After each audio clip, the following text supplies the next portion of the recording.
시청자 여러분 안녕하십니까. 토론사회를 맡은 김태윤입니다. 제주와 미래연구원 한라일보와 제주의 소리가 함께 특별 기획한 제주인들이 바라는 제주특별법 시즌2를 준비하다 집중 토론 시간입니다.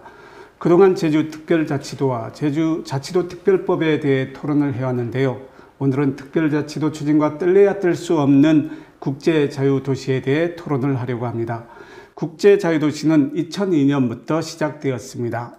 특별자치도가 출범하면서 하나의 특별법으로 추진되고 있는데요. 그러면 오늘은 국제자유도시 전반에 대해서 토론을 시작해 보려고 합니다. 토론 내용은 제주와 미래연구원 유튜브 채널은 물론 한라일보와 제주의 소리에서 함께 만날 수 있습니다. 오늘 출연하신 토론자 세 분을 소개해 드리겠습니다. 구상일 국민의힘 제주시을 당협위원장님 나오셨습니다. 네, 안녕하세요. 김동욱 제주대학교 회계학과 교수님 나오셨습니다. 네, 반갑습니다.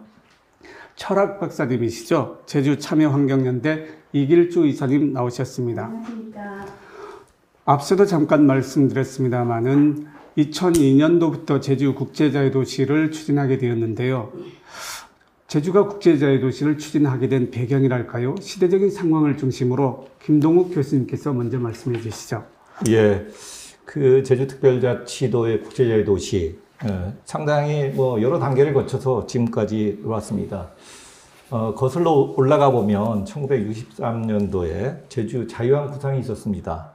그때 제주도 건설개발위원회라는 것을 조직해서 제주도 항에 대해 자유지역을 설정시키고 뭔가 제주도 개발을 이제 하려고 했었습니다. 그런데 그 당시만 해도 홍콩하고 경쟁력이 너무 없다. 그리고 또 그 당시는 안보가 굉장히 중요했기 때문에 국가안보상 이런 것들은 뭔가 문제가 있다. 이런 부정적인 결론에 따라서 나중에 이제 종합개발계획으로 이제 넘어갑니다. 그러면서 가장 먼저 이제 화두를 올린 것이 국제적인 관광지 조성을 위한 제주관광 종합개발계획이 이제 만들어지고 됐습니다. 그 외에 관광지만 아니라 관광지 이외에 여러 가지 전체 제주도 종합개발을 위한 제주도 종합개발이 수립되고요. 그 후에 좀 진전된 1998년도경에 국제자유도시 개발 계획이 이제 수립이 됩니다. 국제자유도시가 그때 개념이 생기면서 이것이 나중에 제주특별법이 또 만들어지면서 그 안에 또 묻히면서 지금까지 국제자유도시가 지금까지 다가온 게 된 것이죠. 돌이켜보면 처음에는 이제 소위 중앙부처의 주도적인 그러한 계획이었고요. 중간에 조금씩 이제 제주도가 같이 뭔가 협업을 하면서 시작을 됐지만 그래도 거의 주도적으로 중앙정부 부처에서 관리를 해왔던 그런 역사이기도 합니다. 물론 이제 특별법이 생기면서 많은 제주도민들의 의견이 반영이 된다고 그랬지만 아직도 미진한 그런 도민 여론이 그 정도인 것 같습니다. 네, 고맙습니다. 1963년 자유항 구상이 2002년도에 국제자유도시로 출발했거든요. 그동안 멈춰있던 그런 계획이 왜 2002년도에 제주를 중심으로 국제자유도시를 추진하고 제주가 선택되었던 것일까요? 2002년도는 사실 제 나이가 30대 초반이었습니다. 그래서 그 당시의 사회적 상황을 제가 다 알 수는 없습니다만은 지금 오히려 돌이켜서 과거를 생각해보고 또 다른 사례들을 이렇게 비추어 보면 기본적으로 어떤 생명체든 그 정체돼 있어서는 발전이 없다는 것, 거기서부터 저는 이런 논의들이 시작됐다고 좀 믿습니다. 그리고 실제로 그 뒤에 여러 가지 제도 개선도 그렇게 이제 추진되어 왔다고 저는 아까 알고 있고요. 무슨 뜻이냐면 당시에 제주도의 그 1인당 소득이 어느 정도 되는지를 먼저 생각해 볼 필요가 있는데 그때 우리나라 전체 소득이 아마 제가 알기로는 15,000달러 선에서 이제 그쳤고 제주도는 그보다는 조금 더 낮았습니다. 그러면 그때의 우리 흔히 말하는 세계화라고 하는 것이 하나의 이제 태도였죠. 어떤 얘기를 해도 세계화라는 얘기가 나올 때였는데 결국 제주가 향후 50년 뒤에도 지금의 번영을 계속 갈 수 있느냐라는 그런 절박함에서 국제화를 추진하는 것이 꼭 필요하다. 근데 국제화를 어떻게 할 것이냐에 대한 그런 철학적인 검토들이 그때는 별로 이렇게 공고하게 되지는 못했었죠. 그런 과정에서 국제 자유도시라는 개념을 저는 형성했다고 생각합니다. 물론 모델로로 싱가포르나 홍콩을 얘기하긴 했지만 그 당시에도 홍콩이나 싱가포르이 우리의 정말 진짜 모델이 될 수 있느냐에 대한 논란은 계속 있었었죠. 그래서 저는 이 국제자유도시라고 하는 개념이 우리한테 다가오게 된 것은 사실은 제주의 생존 전략으로 무엇을 선택하느냐의 문제에서 국제자유도시라는 개념을 채택했다고 저는 생각합니다. 김동욱 교수님, 2002년도에 대한민국 정부가 국제자유도시를 추진하지 않으면 뭐 시대적으로 아니면 국제적으로 굉장히 어려운 상황이었던 걸까요? 왜 국제자유도시를 중앙정부에서는 끄집어냈을까요? 아마도 우리나라 80년대에 폭발적인 국민소득이 늘어나가면서 그다음에 여러 가지 개방화가 이루어졌습니다. 일본하고도의 문화 교류가 있어지면서 좀 더 지방자치단체를 중심으로 한 세계화 국제가 필요하겠다. 그래서 제도를 하나의 그 샘플로 아마 제도를 했던 것 같습니다. 그러면서 물론 이제 국제자유도시라는 말 자체가 사실은 학술적인 용어는 아닙니다. 단지 이제 정책적인 제언인데 사실은 그때 그 논의들이 그렇게 많지를 않았거든요. 그래서 예를 들어서 뭐 그 당시에 그 국제자유도시의 개념 속에 뭐 홍가폴이라는 이야기가 나와서 그때 지금도 기억이 생생합니다. 여러 전문가들이 그 컬럼에 제주도가 미국에 있는 연방 정부의 주 정부 같이 국방 외교를 제외한 모든 권한을 줄 때 과연 우리가 제도가 할 수 있을 것인가? 그러니까 권한을 너무 많이 줄 것 같아서 걱정스러웠던 그 시대가 있었거든요.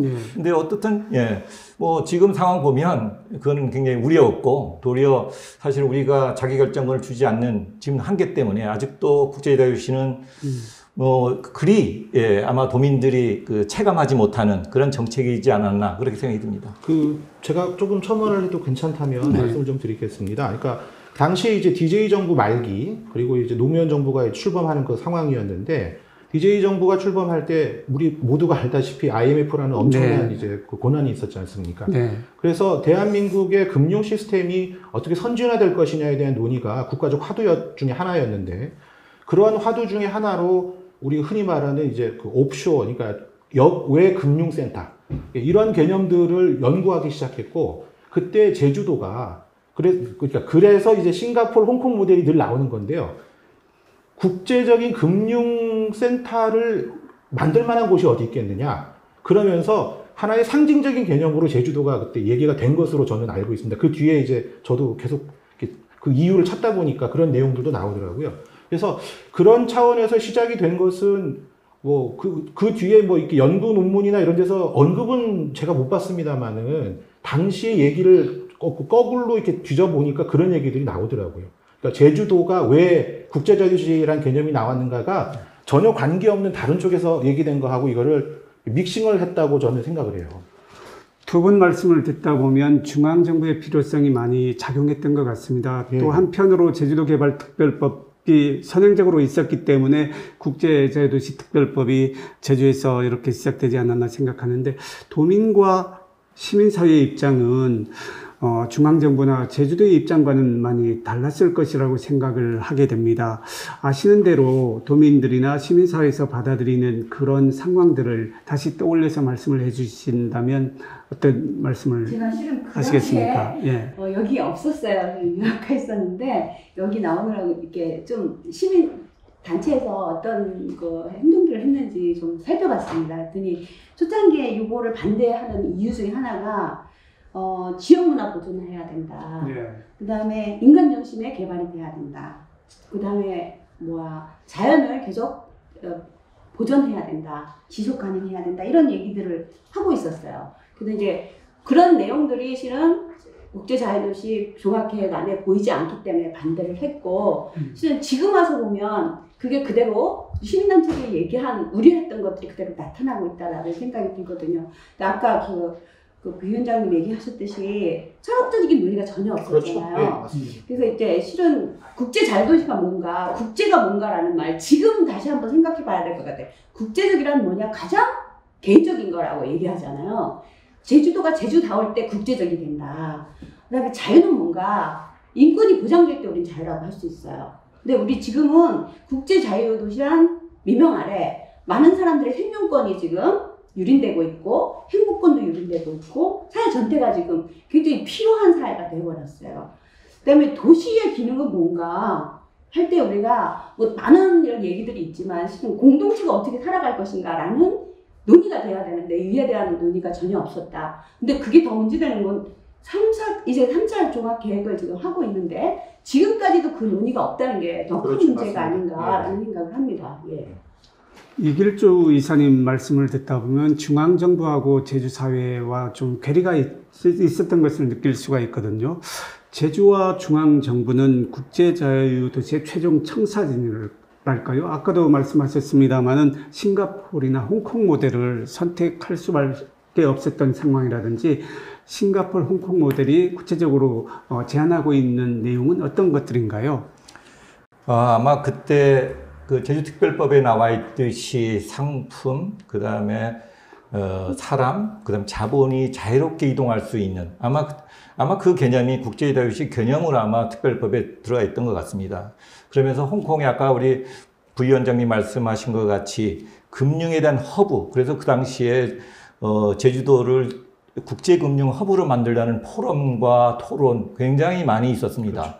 그리고 뭐 저도 뭐 거기에 토론자로도 참석을 했었고요. 그때 제가 이야기한 것이 이건 좀 문제가 있다. 그런 인재들을 전혀 배출하지 못하고 있는 경우에 과연 제도가 할 수가 있을까? 결국은 이제 오랜 세월이 지나다 보니까 그에 대한 것이 이제 소위 말해서 이제 부산 쪽으로 그렇죠. 가버렸고 제주도에서는 먼저 이슈를 제기했지만 얻어진 게 하나도 없었다는 것이죠. 그만큼 우리는 소위 기본 인프라라든지 도민의 정서라든지 뭔가 우리가 원하지 않고 우리가 생각하지 않는 것들이 중앙정부에서 생각하고 있는 것들하고 겉돌았다 이렇게 생각할 수 있습니다. 그러니까 결국은 우리 제주도민들이 준비가 돼 있지 않고 그런 역량에 대한 기본 인프라가 없는데 그런 이야기가 됐을 때 정책적으로 막 겉돌았다는 것이죠. 그래서 이게 우리 제주도의 그 당시에 한계였고 좀 더 다른 어떠한 방향으로 틀어서 좀 갔었으면 좀 더 다른 어떠한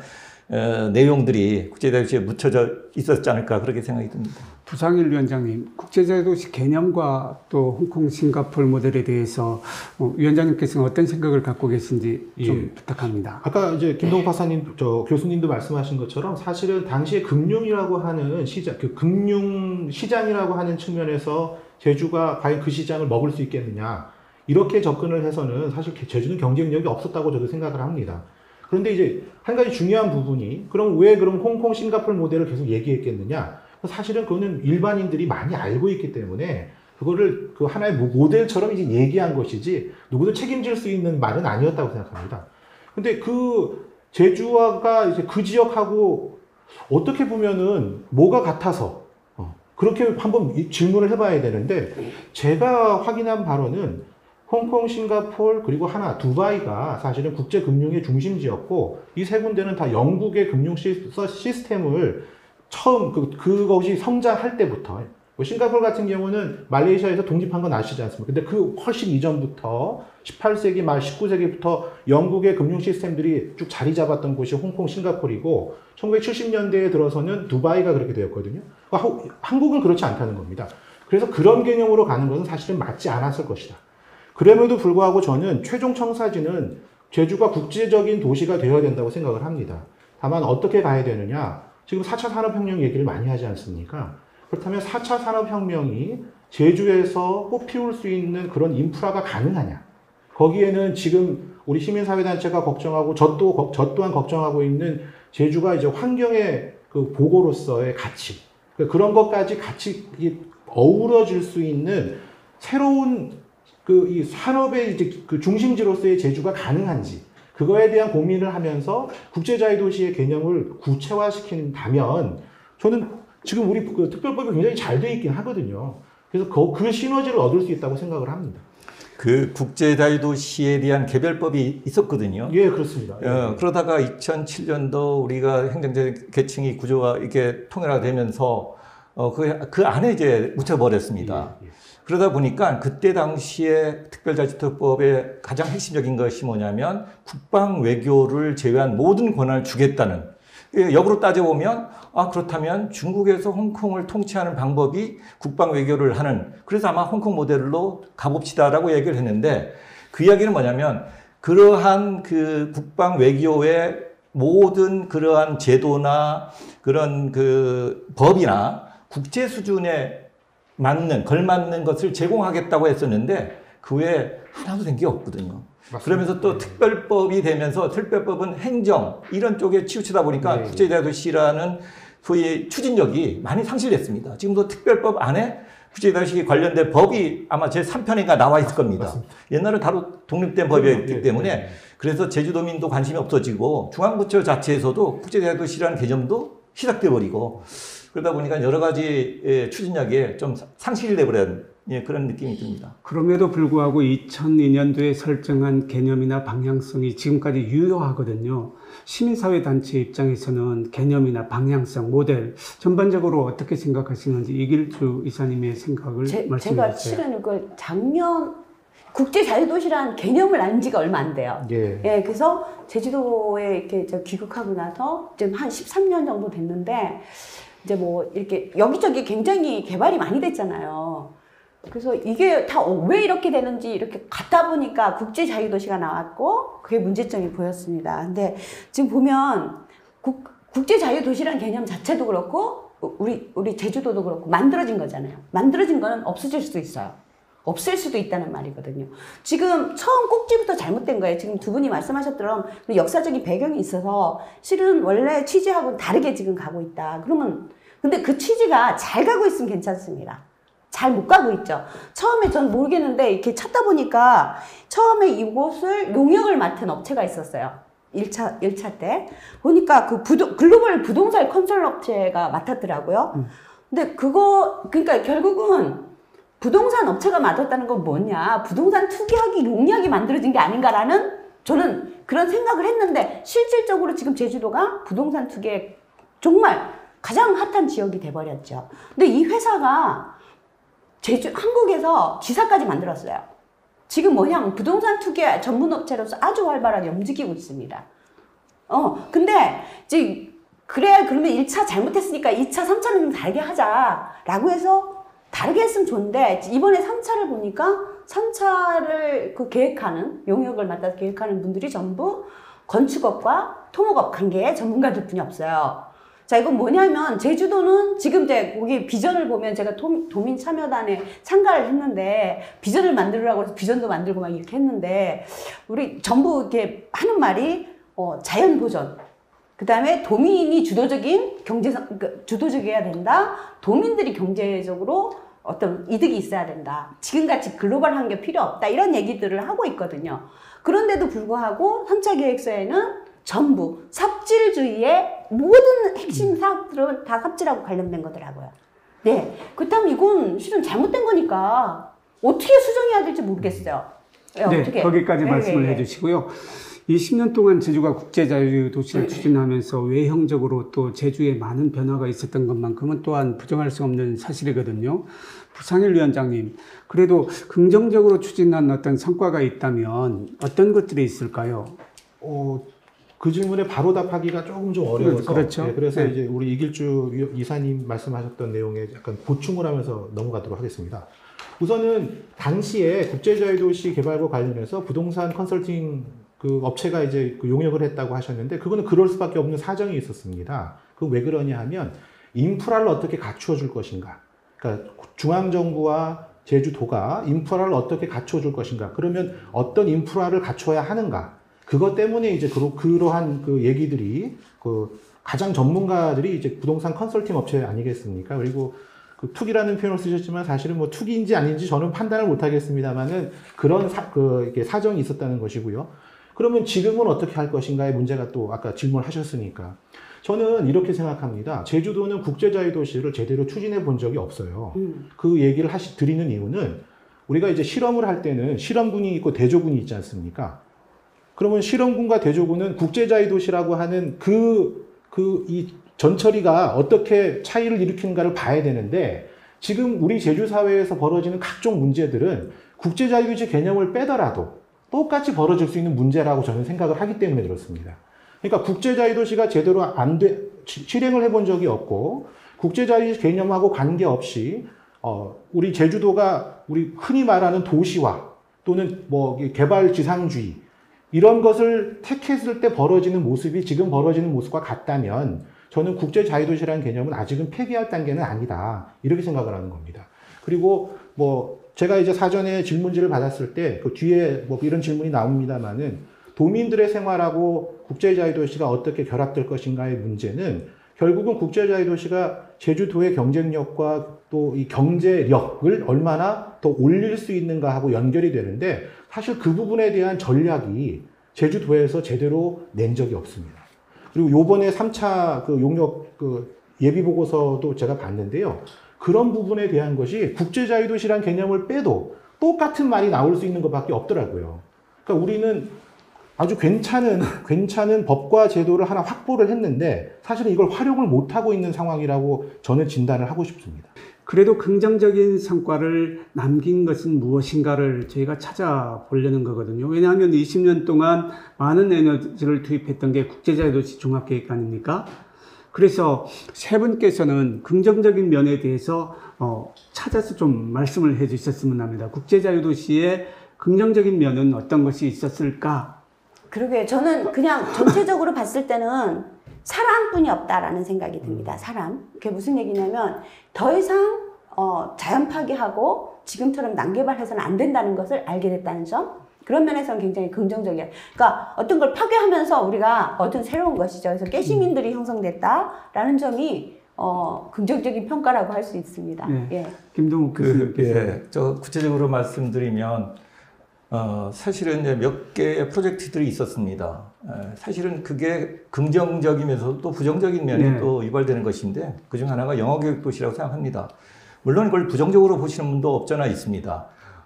제주도민들이 직접적으로 혜택을 못 받아서 문제가 있다라고 이야기를 하시는데 저는 사실은 교육이 뭐 백년지대계라고 이야기하듯이 여기에서 공부한 친구들이 앞으로 3, 40년 후에는 제주도에 큰 역할을 할 수 있는 인적 소위 서포트, 소위 명예도민이 될 수 있는 더 나갈 수 있는 그런 우리 재원을 우리가 키웠다라고 생각할 수가 있거든요. 또 한 가지는 이런 그 소위 그 관광지에 대한 인프라들입니다. 물론 굉장히 부작용이 많죠. 네, 과잉이 되고 그건 우리가 제주도에서 소위 통제를 하지 못해서 마구 함부로 이렇게 그 여러 가지 휴양 콘도라든지 이렇게 되면서 여러 가지 문제가 발생했지만 그래도 굉장히 짧은 시간 안에 제주도에 그래도 소위 저렴한 데서부터 조금 더 고급스러운 그런 여러 가지의 숙박시설을 갖고 있을 수 있었다는 것은 긍정적이라고 얘기할 수 있죠. 물론 반대적으로 보면 여러 가지 그 과잉 그 숙박업에 대한 여러 가지 경쟁력에 대한 여러 가지 문제점도 있고 영어교육시에 대한 어떤 그 정서적으로 이질감도 없잖아 있지만 그래도 꼽는다 그러면 저는 두 프로젝트에 대해서는 긍정적으로 좀 생각하고 싶습니다. 부산일 위원장님께서는 예, 예. 뭐 첨단과학기술단지도 있고 긍정적인 성과를 남기고 또 제주 발전에 기여하고 있는 그러한 프로젝트들이 있다면 어떤 걸 예로 들을 수 있을까요? 예.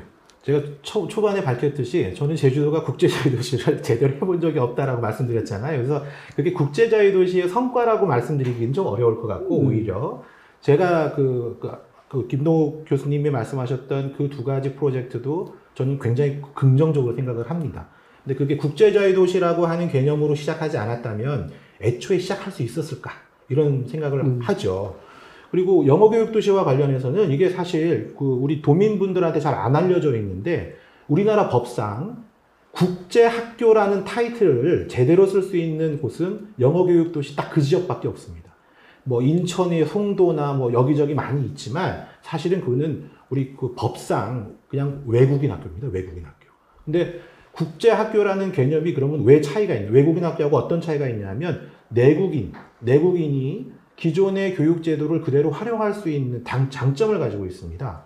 그리고 그 국제학교라는 개념 때문에 여러 가지 커리큘럼이, 그러니까 우리 국내에서는 사실은 교육부에서 지정한 커리큘럼 외에는 못하지 않습니까? 그런데 그 커리큘럼이 아닌 다른 커리큘럼을 가지고 교육을 할 수 있는, 그래서 여러 가지 새로운, 그러니까 다양성을 추구함에 있어서는 굉장히 저는 성과가 있는 것이라고 생각합니다. 그리고 뭐 그 외 부수적으로 그 인구 유입 효과도 사실은 꽤 있고요. 그리고 여기에서 성장해서 지금 그 국제학교에서 졸업을 해가지고 전 세계 유명한 대학에 수학하고 있는 학생들이 꽤 있고, 뭐 최근에는 박사과정까지 진입한 학생들이 있는데, 그 학생들이 그 제가 볼 때 우리 그 동문회라고 하는데, 뭐 동문회가 우리가 지금 알고 있는 동문회처럼 운영되지는 않습니다만은, 그 동문회에서 제주에서의 생활을 늘 얘기하는 그 얘기들이 나온다는 거예요. 네. 그러니까 제주 사람이 아니었지만 학교를 여기서 다녀가지고 했던 그런 제주의 추억들. 그게 사실은 제주의 그 인적 인프라를 넓히는 거 중에 하나라고 또 생각을 합니다. 그런 긍정적인 효과는 우리가 뭐 더 이제 격려해주면 되지 않을까 싶어요. 네. 이길주 이사님께서도 그 구체적인 어떤 프로젝트 실현됐던 뭐 신화역사공원도 좋고 괜찮습니다. 긍정적인 성과를 남겼던 아니면 부정적인 영향이 더 컸는지는 모르겠지만 어떤 사업 추진했던 그 내용들을 예로 들면서 한번 설명을 해 주실 수 있을까요? 저는 실은 그 중문 관광단지가 생각납니다. 처음에. 이게 국제자유도시라는 개념이 도입되기 이전에 그렇죠. 생기긴 했지만, 그래서 제주도 도민들이 하얏트 호텔이 어떤 건지도 모르고, 그래서 제가 20살 정도에 그게 생겼어요. 그래서 처음으로 호텔 문화에 대해서 접해봤던, 그 다음에 그 당시에는 서울에 있는 친구들도 잘 그런 특급 호텔에 가볼 수가 없었는데 그런 결과였는데, 실은 그게 이제 그 정도만 했으면 참 좋았는데 나중에 가면서 점점 커지고 비대해지면서 실은 지역 주민들한테는 피해 요소가 많이 생겼죠. 그게 지금 계속 긍정적인 얘기를 하라니까 제가 지금 생각나는 건 그것뿐이 없는데 실은 그거보다는 부정적인 게 더 많죠. 말씀하세요. 예. 괜찮습니다. 예를 들어서입니다. 그 중문 해수욕장은 우리가 어릴 때 수박 들고 놀러 가던 곳이에요. 친구들하고. 그다음에 학교에서도 같이 가고 했는데 하얏트 호텔이 생기면서 외국인이나 돈 많은 사람들이 비치 파라솔을 가지고 와서 거기서 피서를 했어요. 우리는 수영복이 없어서 반바지에 티셔츠 차림으로 갔는데 점점점 그 사람들하고 자꾸 경계선이 되고 좀 뭔가 이렇게 우리가 부끄러운 존재가 되고 하면서 거기를 못 가게 됐어요. 그래서 해수욕장을 뺏겨버리는 경험을 갖고 있는데 그 다음에 화순도 같은 형식으로 우리가 가지 못하게 됐거든요. 그래서 지금 아까 그 뭐 영어 교육도시도 그런 식으로 얘기를 한다면 장점은 많이 있을 수 있습니다. 하지만 우리는 여기 이렇게 도민들은 어떠한가라고 했을 때 뭔가 우리가 상대적으로 박탈감도 느끼고 굉장히 빈곤하다는 생각을 많이 하죠. 그런 면에서는 부정적인 것뿐이 없는 것 같습니다. 네. 네. 제가 생각할 때는 이렇습니다. 우리 이사님 그 생각도 뭐 10분 이해가 갑니다. 그렇지만 우리가 만불 시대 때 국민의 관광에 대한 수요 그 수준이 지금 3만 불이 넘었을 때 전혀 다른 패러다임을 갖고 있다는 말입니다. 그걸 우리가 수용할 수 있어야 된다는 것이고 만약에 이걸 수용하지 않고 하려면 우리가 뭐 그래 다른 데는 뭐 3만 불인데 우리 2만 불로 살아갈 수 있다 이러한 마음가짐 가지면 좋은데 언론에 떠드는 거 보면 1인당 개인 GRDP가 얼마냐 왜 제주도는 전국 평균보다 떨어지느냐 이러한 이야기가 나오거든요. 그러면 제주도가 뭔가 1인당 GRDP를 그래도 전국 평균 정도는 가야 되지 않느냐. 네. 지금도 거의 90%, 한 85% 수준밖에 안 되거든요. 네. 아직도 전국 평균 이하입니다. 그러다 보니까 제주도가 그런 걸 하지 않고 뭐 갖고 있는 자연 관광, 자연 자원밖에 없잖아요. 사실은 경관밖에 없기 때문에 이거를 환경을 보존하면서 고급 관광으로 갈 수 있는 그 트렌드는 그렇게 뭐 저는 나쁘다고 보지를 않습니다. 제가 볼 때 꼭 우리 어릴 때 뭐 아무 해수욕장으로 갔지만 이제는 안전도 중요하고 그래서 통제도 하게 되고 또 뭐 여러 가지 또 시기적으로 또 제약을 많이 두지 않습니까? 근데 하얏트 호텔 같은 경우는 뭐 예전에 이제 사실은 종합개발이라는 명목하에 정말 90년대에 만들어진 그러한 그 숙박 시설이었고 지금은 많이 통제가 되어 있는데 어떻든 우리 국민의 국민 소득에 따라서 관광에 대한 수요는 더 많아지고 또 그거에 대해서 또 좀 더 나은 그러한 그 관광에 대한 시설 욕구도 분명히 있으니 어느 정도까지는 우리도 어쩌면 우리나라 국내 관광의 70-80%는 제주도가 담당하고 있는데 만약에 이것마저 안 되면 아마 다 다른 나라로 많이 갈 수밖에 없지 않느냐. 그래서 적당한 정도 수준은 우리가 어느 정도까지는 받아들여야 되느냐 그렇게 생각하죠. 저기 선생님 말씀에 제가 한마디 하면요. 그 중문 관광단지가 시작되면서부터 계속 도민들이 잘 살 수 있다고 얘기를 했어요. 일자리 창출이 되고 소득이 향상되고 지금까지도 계속 그 일자리 창출 얘기는 계속 들어가고 있어요. 근데 실질적으로 도민들이 체감하는 건 그렇게 크지 않단 말이에요. 또 하나는, 자, 그러면 우리가 그런 희생을 하면서까지 제주도를 이렇게 키웠다. 그러면 전국적으로 봤을 때 제주도가 월등하게 잘 살아야 돼요. 우리 많은 걸 내놨기 때문에. 근데 실제는 그렇지 않거든요. 그러니까 뭐 안전상의 문제로 뭔가를 규제하고 이런 것이 문제가 아니고 우리가 이렇게 내놨던 것에 대한 보상이 있느냐 했을 때 거의 없다는 거죠. 또 하나는 이게 지금 하야토도 기업이잖아요. 기업들이 많이 들어왔어요. 그 돈이 제주도가 실은 잘 사는 길은 내수가 잘 돌아가야 되는 거라고 생각을 합니다. 제주도에서 관광객들이 와서 돈을 쓰고 나면 이 돈이 제주도 내에서 움직여야 되는데 실은 그렇지 않죠. 기업이 갖고 있는 건 서울로 가는 경우가 많죠. 예. 네, 자유롭게 말씀해 주세요. 이사님이 말씀하신 그거는 객관적인 통계하고는 많이 다른 것 같습니다. 어떻게 달라요? 왜냐하면 기업이 돈을 제주에서 벌어서 그거를 우리가 흔히 제주 사람이 말하는 육지로 가지고 간다. 가지고 가는 게 그게 너무나 자연스러운 거 아니겠습니까? 그러면 그걸 가지고 가고 제주에 제출하죠 안 하고, 그리고 제주의 그 여러 가지 뭐 이렇게 근로 환경을 더 열악하게 만들어 버리고, 그렇다면 그건 문제가 될 수 있겠죠. 근데 그렇지 않다는 것은 우리가 좀 살아오면서 제주의 생활이 뭐 제가 어릴 때보다는 훨씬 많이 윤택해졌거든요. 그렇죠. 예. 근데 그게 대한민국의 전체의 발전 때문에 제주도도 발전했다 이렇게 얘기할 수 있을까요? 네, 그렇지 저는 않다고 그렇게 생각합니다. 전혀 그렇지 예. 않습니다. 왜 그러냐면 대한민국의 발전이 계속 올라오는 과정에도 대표적으로 전라남도 같은 경우에는 더 많은 소외를 받은 지역들이 많이 생겨납니다. 특히 광주 같은 경우에도 광주 광역시 아닙니까? 그런데도 불구하고 전국의 광역시 중에서 굉장히 경제적으로는 어려움을 겪고 있는 그런 곳입니다. 그러니까 대한민국 전체의 부가 올라갔다 그래서 그 지역의 부도 같이 올라간다고 얘기하기에는 그 상관관계가 훨씬 낮다는 겁니다.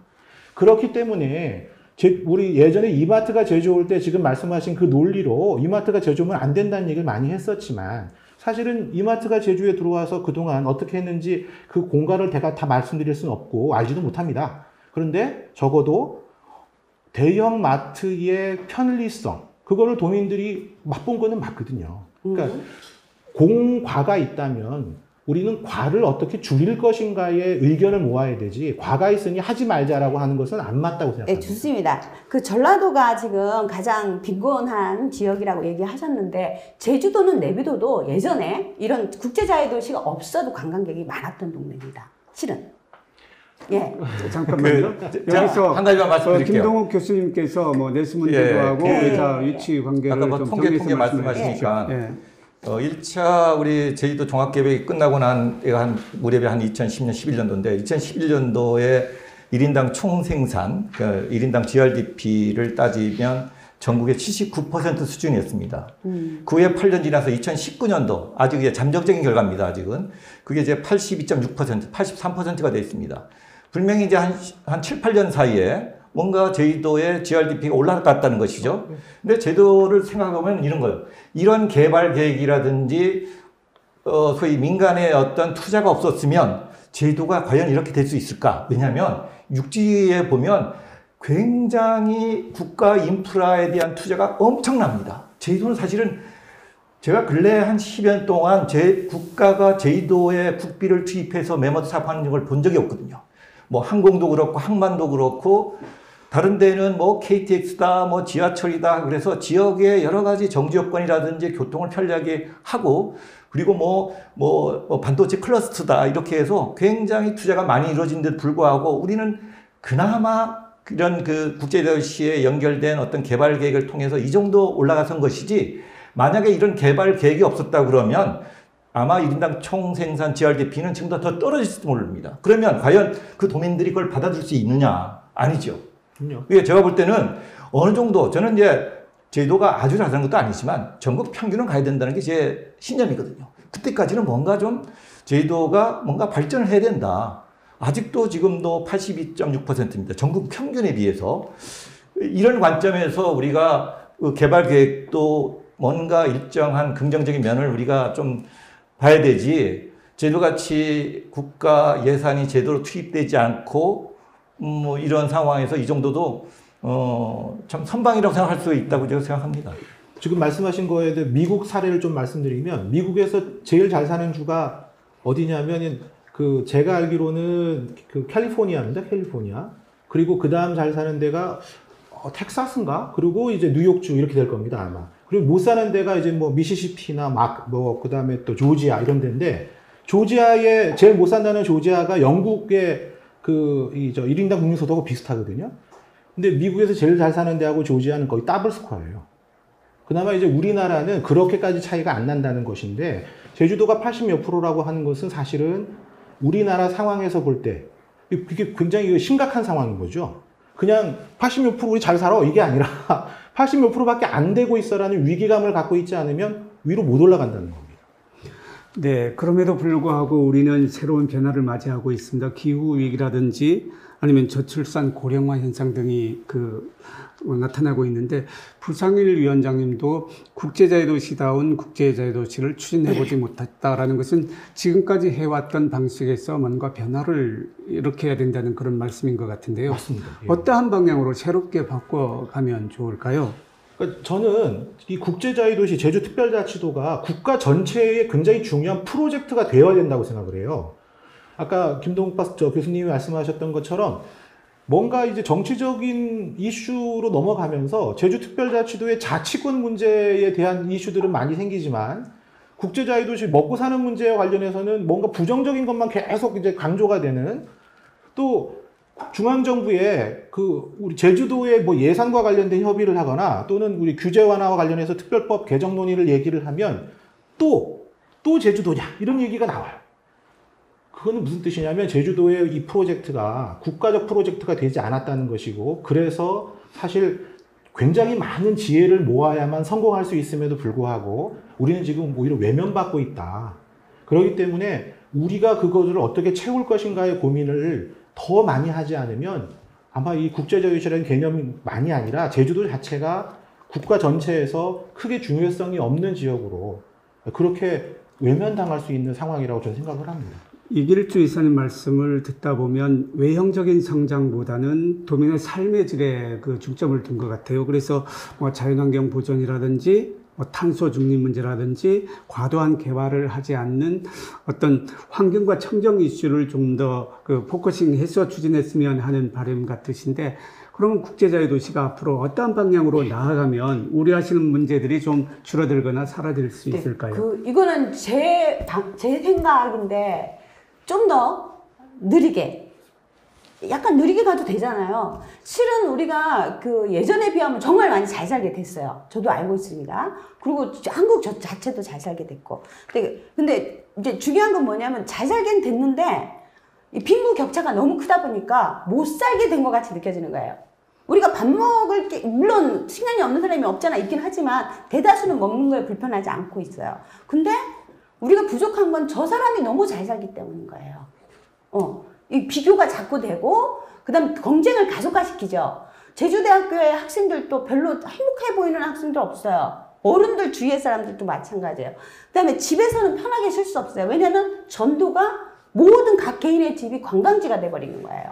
자, 이 상태로 우리 계속 살아야 될 것인가 하는 문제는 저뿐이 아니고, 실은 이제 여기서 우리가 무슨 대안을 만들어낸다는 것 자체가 또 하나의 탁상공론이 될 거라고 생각을 하거든요. 많은 도민들, 진짜 일반 도민들이 어떻게 느끼냐, 통계가 아니고, 통계하고 또 일반인들의 삶은 다르기 때문에 그런 논의부터 시작돼야 되지 않을까. 우리가 조금 전문가라고 하지만 그 전문가가 모든 사람들의 얘기를 듣는 건 아니거든요. 그런 식으로 진행이 돼야 된다고 생각합니다. 네. 네, 국제자유도시 전반에 대해서 도민들의 생각을 하나씩 그렇죠. 물으면서 길을 찾아가야 된다는 그렇죠. 말씀이거든요. 예, 예. 우리 김동욱 교수님께서는 국제자유도시가 출범하기 전부터 국제자유도시를 아주 세밀하게 지켜봐 왔을 거고요. 오늘 말씀에서도 조금은 시대적 상황을 수용하면서 2단계 어떤 국제자유도시 추진 전략이 필요하신 것처럼 말씀하셨는데, 어떠한 방향으로 우리가 선회를 한다거나 아니면 개념을 정립한다거나 나아갈 방향을 새롭게 정할 수 있는 길들이 있는가요? 아니면 연속해서 해야 될 그런 부분들에 대해서 종합적으로 말씀을 좀 부탁합니다. 예, 이제 최근 그 3차 제주 종합계획이 이제 안이 발표가 됐었습니다. 근데 그 특별법에 보면, 이 특별법에 보면 국제자유도시에 관련된 것에 10년마다 계획을 세우기로 되어 있거든요. 저는 이 10년 계획이 너무 길다고 생각합니다. 지금 우리가 2011년도하고 지금 2021년도 이제 제2차 종합계획이 끝나는 이 시점에 그때 도민들이 갖고 있던 생각하고 10년 후의 생각이 너무 달라진 거예요. 당시 2011년도만 해도 뭔가 개발이 필요하고 새로운 것이 필요하다는 욕구가 굉장히 강했단 말이에요. 불과 10년 사이에 이제는 환경, 공동청정, 물론 이제 중간에 2017년도에 수정계획이 발표가 됐습니다만 이것이 제대로 담아있지 못하다는 것입니다. 그래서 저는 종합개발계획 같은 것들은 장기적인 비전을 한 20년 세우지만 핵심 개혁은 5년마다 좀씩 해줘야 도민들의 의견들이 빨리 수렴될 수 있을 것이다.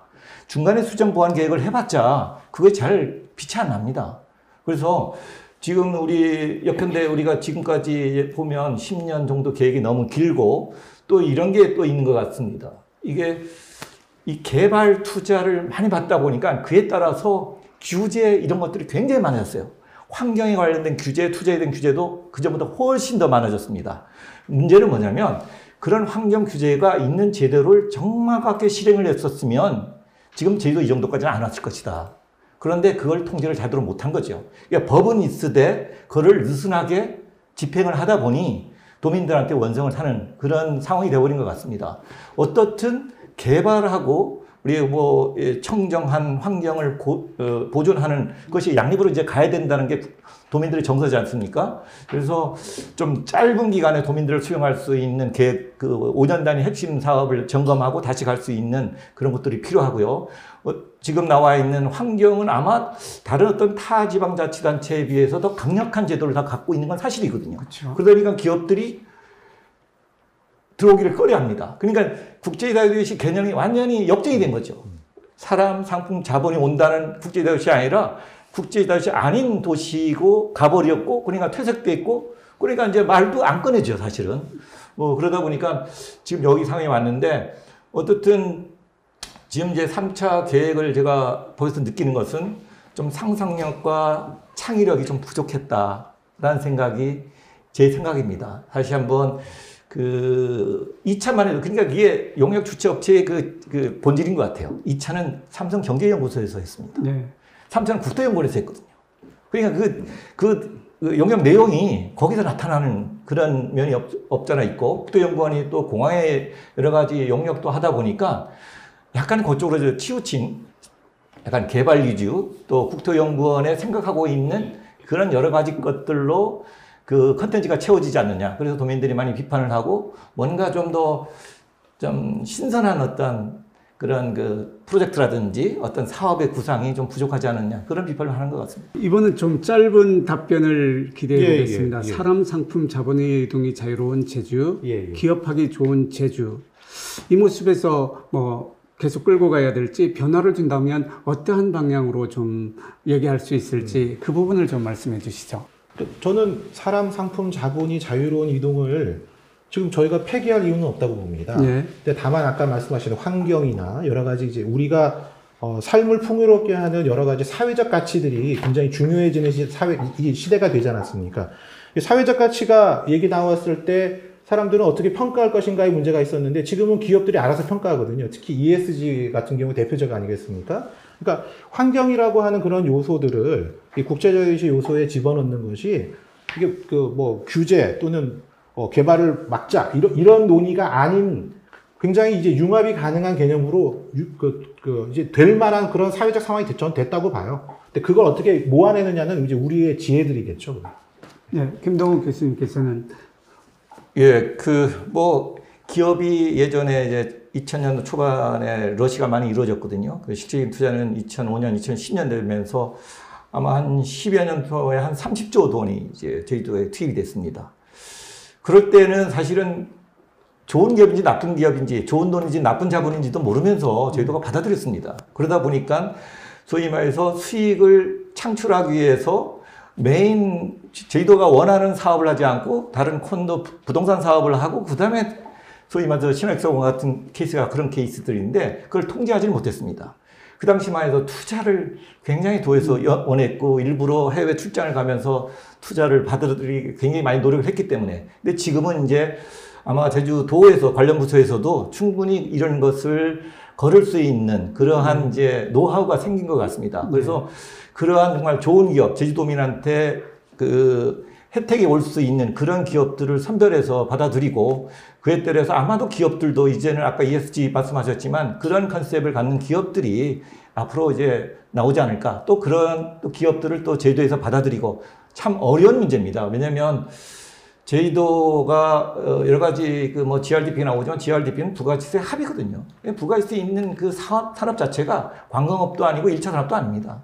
제조업인데 제조업 중에서 우리 굳이 따지면 지식 산업들이거든요. 근데 지식 산업을 하려면 지금 제주도에 있는 인적 인프라 갖고는 택도 없거든요.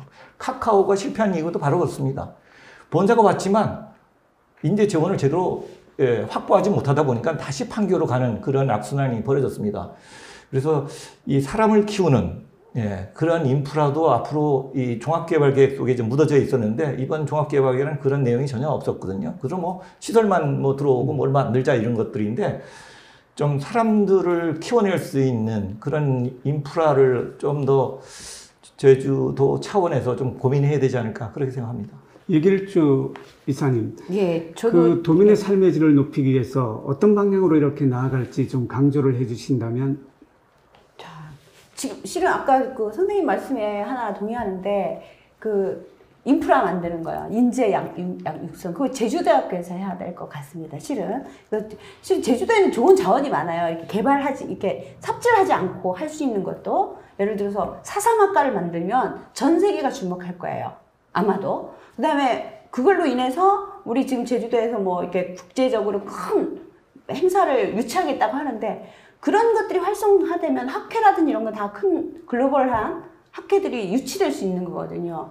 좀 더 제주도의 문화도 살리고 역사도 살리고 그런 것들을 살릴 수 있는 방법, 인재 양성은 제주대학교에서 실질적으로 해야 되고 많이 지원해야 된다. 그다음에 그 안에서 실은 많은 주민들이, 도민들이 생각하게 만들고 그다음에 어떻게 하면 적절한 개발과 도민들의 삶이 유지되는지 공론화가 많이 돼야 된다라는 생각을 하거든요. 근데 지금 우리는 그런 것들이 거의 없고 이렇게 몇 명이 나와서 이렇게 얘기하면 이게 공론화라고 생각하는 사회가 돼서는 안 된다라는 생각이 듭니다. 예, 오늘 여러 가지 말씀을 하셨지만 출연자분들께서 말씀하신 내용을 마지막으로 도민들께 공감력을 높이기 위해서 마무리 말씀을 좀 해주신다면 무슨 말씀? 시간이 다 됐구나. 그게 되는 것 같습니다. 예.